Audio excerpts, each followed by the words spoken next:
उत्तर वैदिक काल में सामाजिक स्थिति।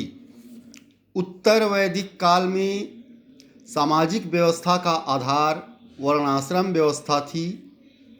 इस काल में वर्ण व्यवस्था का आधार कर्म पर आधारित न होकर जन्म पर आधारित हो गया था। यद्यपि वर्ण व्यवस्था में कठोरता आने लगी थी, समाज में 4 वर्ण स्पष्ट रूप से हो गए थे: ब्राह्मण, क्षत्रिय, वैश्य और शूद्र।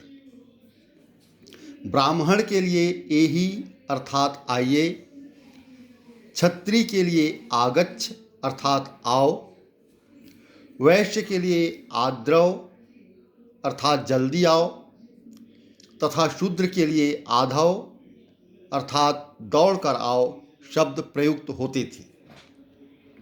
युद्ध एवं कृषि दोनों क्षेत्रों में लोहे के प्रयोग से मूलभूत सामाजिक परिवर्तन आने लगे थे। एक शस्त्रधारी एवं शक्तिशाली नए क्षत्रिय वर्ग का उदय हुआ। ये क्षत्रिय वर्ग के उदय को लोहे के प्रयोग से ही नहीं देखा जाना चाहिए। इसका उदय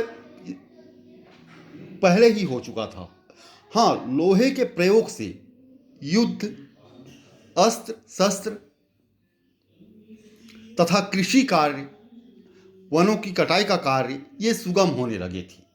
और जिनके पास लोहे के अस्त्र होते थे, लोहे के हथियार होते थे, वे अपने प्रतिद्वंदियों पर, अपने शत्रुओं पर भारी पड़ते थे, हावी हो जाते थे और उन्हें विजित कर लेने में सक्षम हो जाते थे।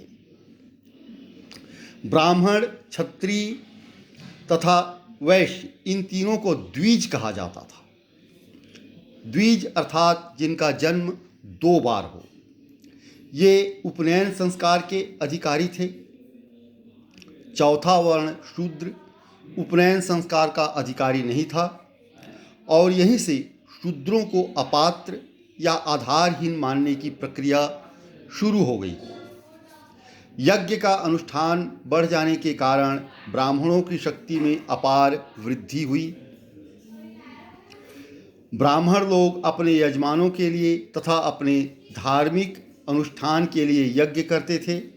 इन्हें अदाई अर्थात दान लेने वाला और सोमपाई अर्थात भ्रमण करने वाला कहा गया है।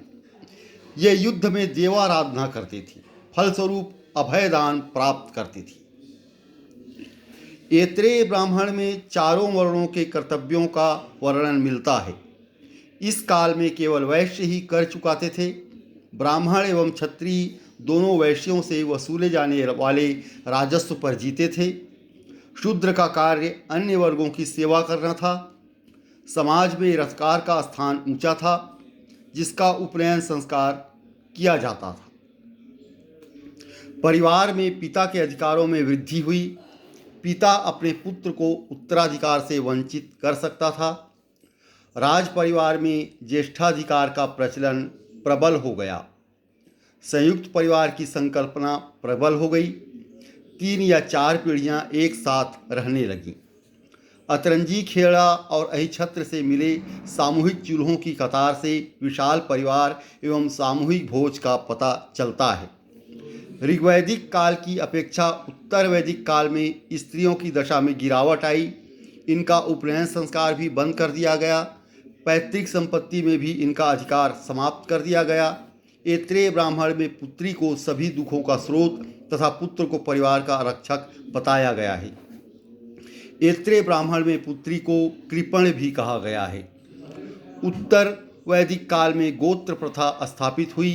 गोत्र शब्द का मूल अर्थ है गोष्ठ या वह स्थान जहाँ संपूर्ण कुल का गोधन पाला जाता था। कालांतर में इसका अर्थ एक ही मूल पुरुष से उत्पन्न लोगों का समुदाय हो गया। उत्तर वैदिक काल में आश्रम व्यवस्था स्थापित हुई, जिसमें केवल 3 आश्रमों ब्रह्मचर्य, गृहस्थ तथा वानप्रस्थ की जानकारी मिलती थी तथा चौथे आश्रम संन्यास की अभी स्पष्ट स्थापना नहीं हुई थी। सर्वप्रथम जाबालोपनिषद में चारों आश्रमों का विवरण मिलता है। उत्तर वैदिक काल के आर्यों को चावल, नमक, मछली, हाथी तथा बाघ आदि का ज्ञान हो गया था, जिसका उन्हें ऋग्वैदिक काल में ज्ञान नहीं था।